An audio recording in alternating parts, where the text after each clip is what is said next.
ರಾಜ್ಯಪಾಲರು ವರ್ಸಸ್ ರಾಜ್ಯ ಸರ್ಕಾರ ಇದೀಗ ಕರ್ನಾಟಕಕ್ಕೂ ಕೂಡ ಕಾಲಿಟ್ಟಂತೆ ಕಾಣಿಸ್ತಾ ಇದೆ. ಕಾರಣ ನಾಳಿನ ಅಧಿವೇಶನದಲ್ಲಿ ಭಾಷಣ ಮಾಡಬೇಕಾಗಿದ್ದಂತಹ ರಾಜ್ಯಪಾಲರು ಇದೇ ಮೊದಲ ಬಾರಿಗೆ ನಾನು ಭಾಷಣ ಮಾಡಲ್ಲ ಅಂತ ನಿರಾಕರಿಸಿದ್ದಾರೆ.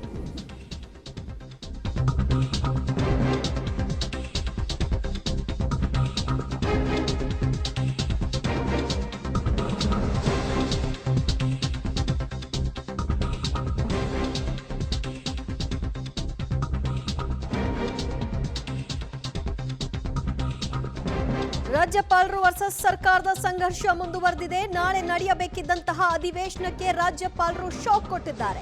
ಜಂಟಿ ಅಧಿವೇಶನ ಉದ್ದೇಶಿಸಿ ಭಾಷಣ ಮಾಡದಿರಲು ರಾಜ್ಯಪಾಲ ಥಾವರ್ ಚಂದ್ ಗೆಹ್ಲೋಟ್ ನಿರ್ಧಾರವನ್ನ ಮಾಡಿದ್ದಾರೆ. ಜಂಟಿ ಭಾಷಣ ಮಾಡಲು ರಾಜ್ಯಪಾಲರಿಂದ ನಿರಾಕರಣೆ ವ್ಯಕ್ತವಾಗಿದೆ.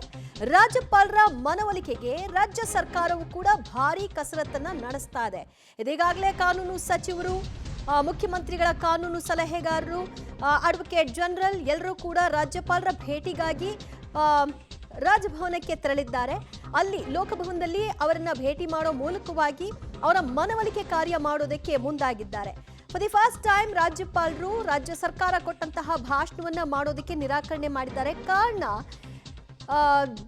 ಜಿ ಬಿಲ್ ಅಲ್ಲಿ ಇದು ಕೇಂದ್ರ ಸರ್ಕಾರದ ವಿರುದ್ಧವಾಗಿ ಮಾತುಗಳಿದೆ, ಅದನ್ನು ತನ್ನ ಮೂಲಕವಾಗಿ ಆಡಿಸೋದಕ್ಕೆ ಮುಂದಾಗ್ತಾ ಇದ್ದಾರೆ ಅನ್ನೋ ಕಾರಣಕ್ಕೆ ಇದನ್ನ ನಿರಾಕರಿಸಿದ್ದಾರೆ. ಹಿಂದಿಯೂ ಕೂಡ ಈ ರೀತಿಯಾದಂತಹ ಸಣ್ಣ ಪುಟ್ಟ ಮನಸ್ತಾಪ ಇದ್ರೂ ಕೂಡ ಜಂಟಿ ಭಾಷಣವನ್ನು ಉದ್ದೇಶಿಸಿ ಅವರು ಮಾತನಾಡಿದ್ರು. ಆದ್ರೆ ಫಸ್ಟ್ ಟೈಮ್ ಅವರು ಮಾತನಾಡಲ್ಲ ಅಂದಿದ್ದಾರೆ. ವಿಬಿಜಿ ರಾಮ್ಜಿ ವಿರುದ್ಧ ರಾಜ್ಯಪಾಲರ ಭಾಷಣದ ವಿರೋಧ, ಒಕ್ಕೂಟ ವ್ಯವಸ್ಥೆಯಲ್ಲಿ ರಾಜ್ಯದ ಮೇಲೆ ಕೇಂದ್ರ ಸವಾರಿ ಮಾಡುವಂತಹ ಬಗ್ಗೆ ಉಲ್ಲೇಖವನ್ನ ಮಾಡಲಾಗಿದೆ. ಈ ಭಾಷಣದಲ್ಲಿ ದಕ್ಷಿಣ ರಾಜ್ಯಗಳ ಮೇಲೆ ತಾರತಮ್ಯ ವಿಚಾರವಾಗಿ ವಾಗ್ದಾಳಿಯನ್ನ ನಡೆಸೋದಕ್ಕೆ ಈ ಮೂಲಕವಾಗಿ ಭಾಷಣ ಸಿದ್ಧವಾಗಿತ್ತು. ಹೀಗಾಗಿ ಕೇಂದ್ರದ ವಿರುದ್ಧ ಮಾತನಾಡಲು ರಾಜ್ಯಪಾಲರು ನೋ ಅಂದಿದ್ದಾರೆ. ಕೇಂದ್ರದ ವಿರುದ್ಧ ರಾಜ್ಯ ಸರ್ಕಾರ ಸಮರ ಸಾರಲಿಕ್ಕೆ ಈ ಪ್ರಯತ್ನವನ್ನ ನಡೆಸಿತ್ತು. ವಿಶೇಷ ಅಧಿವೇಶನವನ್ನು ಕೂಡ ಈ 10 ದಿನಗಳಲ್ಲಿ ಕರೆಯಲಾಗಿದೆ. ಇದರಲ್ಲಿ ಮೊದಲ ದಿನ ರಾಜ್ಯಪಾಲರ ಭಾಷಣ ಇರುತ್ತೆ. ವಿಷಯದ ಕುರಿತಾಗಿ ಅವರು ಮಾತನಾಡ್ತಾರೆ. ಅದರಲ್ಲಿ ಕೇಂದ್ರದ ವಿರುದ್ಧವಾಗಿ ಹಲವಾರು ಮಾತುಗಳಿವೆ. ವಾಗ್ದಾಳಿ ನಡೆಸುವಂತಹ ವಿಚಾರಕ್ಕೆ ಸಂಬಂಧಪಟ್ಟ ಹಾಗೆ ಈಗಾಗಲೇ ಭಾಷಣದ ಪ್ರತಿಯನ್ನ ಸ್ವೀಕಾರ ಮಾಡಿದಂತಹ ರಾಜ್ಯಪಾಲರಿಂದ ನೇರವಾಗಿ ನಾನು ನಾಳೆ ಭಾಷಣ ಮಾಡಲ್ಲ ಅನ್ನುವಂತಹ ಸಂದೇಶ ರವಾನೆಯಾಗಿದೆ. ಕಾರಣ ರಾಮ್ಜಿ ಬಿಲ್ ಏನಿದೆ ಇದನ್ನ ಉಲ್ಲೇಖಿಸಿ ಭಾಷಣದಲ್ಲಿ ಕೇಂದ್ರ ಸರ್ಕಾರವನ್ನ ಕಟುವಾಗಿ ಟೀಕಿಸಿದ್ದಾರೆ. ಮತ್ತಷ್ಟು ಮಾಹಿತಿ ಪಡೆಯೋಣ ನಮ್ಮ ಪ್ರತಿನಿಧಿ ಶ್ರೀನಿವಾಸ್ನಿಂದ. ಶ್ರೀನಿವಾಸ್, ರಾಜ್ಯಪಾಲರಿಗೆ ಸರ್ಕಾರದ ವಿಚಾರದಲ್ಲಿ ಏನೇ ಮನಸ್ತಾಪಗಳಿದ್ರೂ ಕೂಡ ಅದನ್ನ ಈ ಭಾಷಣದಲ್ಲಿ ಯಾವತ್ತಿಗೂ ಕೂಡ ತೋರಿಸ್ಕೊಂಡಿರಲಿಲ್ಲ. ಫಸ್ಟ್ ಟೈಮ್ ಇದನ್ನ ಈ ಮೂಲಕವಾಗಿ ಅವರು ನಿರಾಕರಣೆ ಮಾಡೋ ಮೂಲಕವಾಗಿ ತೋರ್ಪಡಿಸ್ತಾ ಇದ್ದಾರೆ. ರೀಸನ್ ಏನ್ ಕೊಡ್ತಾ ಇದ್ದಾರೆ? ದಿವ್ಯಾ, ಕಳೆದ 2 ವರ್ಷದಲ್ಲಿ ರಾಜ್ಯಪಾಲರು ಈ ರೀತಿಯಾದಂತಹ ನಿರಾಕರಣೆನ ಯಾವ ಜಂಟಿ ಅಧಿವೇಶನದಲ್ಲಿ ಉದ್ದೇಶಿಸಿ ಮಾತನಾಡುವಂತಹ ಸಂದರ್ಭದಲ್ಲಿ ಮಾಡಿರಲಿಲ್ಲ. ಆದ್ರೆ ಈ ಬಾರಿ ವಿಶೇಷವಾಗಿ ರಾಜ್ಯ ಸರ್ಕಾರ ಕರೆದಿರುವಂತದ್ದು ವಿಬಿಜಿ ರಾಮ್ಜಿ ಕಾಯ್ದೆಗೆ ಸಂಬಂಧಪಟ್ಟಂತೆ ಚರ್ಚೆ ಮಾಡೋದಕ್ಕೋಸ್ಕರ ವಿಶೇಷ ಅಧಿವೇಶನವನ್ನ ಕರೆಯಲಿಕ್ಕೆ ಕ್ಯಾಬಿನೆಟ್ ನಲ್ಲಿ ನಿರ್ಧಾರ ಮಾಡಲಾಗಿತ್ತು. ಆದ್ರೆ ವರ್ಷದ ಮೊದಲ ಅಧಿವೇಶನ ಜಂಟಿ ಅಧಿವೇಶನ ಆಗ್ಬೇಕು ಅನ್ನುವಂತ ಕಾರಣಕ್ಕೆ ಮೊದಲ ದಿನ ರಾಜ್ಯಪಾಲರಿಂದ ಜಂಟಿ ಅಧಿವೇಶನ ಉದ್ಘಾಟನೆ ಮಾಡಿಸಬೇಕು, ಅವರ ಭಾಷಣ ಮಾಡಿಸಬೇಕು ಅನ್ನುವಂತ ಅಂಶವನ್ನ ಸೇರ್ಪಡೆ ಮಾಡಲಾಗಿತ್ತು. ಹೀಗಾಗಿ ಎರಡೂ ಕೂಡ ಈ ಒಂದು ಸದನದಲ್ಲಿ ನಡೀತಾ ಇತ್ತು.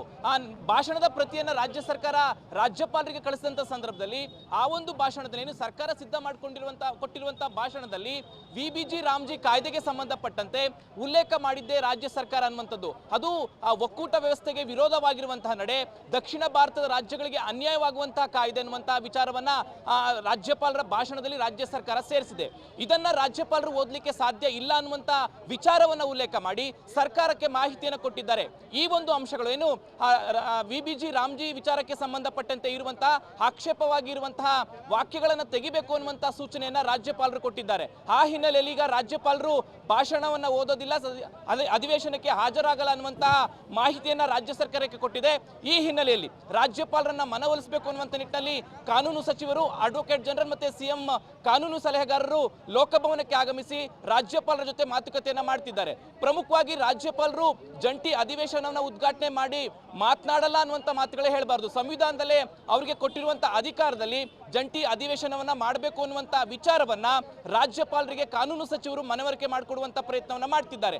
ಈಗ ರಾಜ್ಯಪಾಲರು ಏನ್ ಮಾಡ್ತಾರೆ ಅನ್ನುವಂಥದ್ದನ್ನ ಕಾದು ನೋಡಬೇಕು. ಆದ್ರೆ ರಾಜ್ಯಪಾಲರು ಮಾತ್ರ ಏನು ವಿಬಿಜಿ ರಾಮ್ಜಿ ಕಾಯ್ದೆಗೆ ಸಂಬಂಧಪಟ್ಟಂತೆ ರಾಜ್ಯ ಸರ್ಕಾರ ಕೆಲವು ಅಂಶಗಳನ್ನ ಸೇರ್ಪಡೆ ಮಾಡಿದೆ, ಆ ಅಂಶಗಳನ್ನ ತೆಗಿಬೇಕು ಅನ್ನುವಂಥ ಒತ್ತಾಯವನ್ನ ಹಾಕಿದ್ದಾರೆ. ಆ ವಿಚಾರವಾಗಿ ಈಗ ರಾಜಭವನದಲ್ಲಿ ಚರ್ಚೆ ಆಗ್ತಿರುವಂತದ್ದು. ದಿವ್ಯಾ.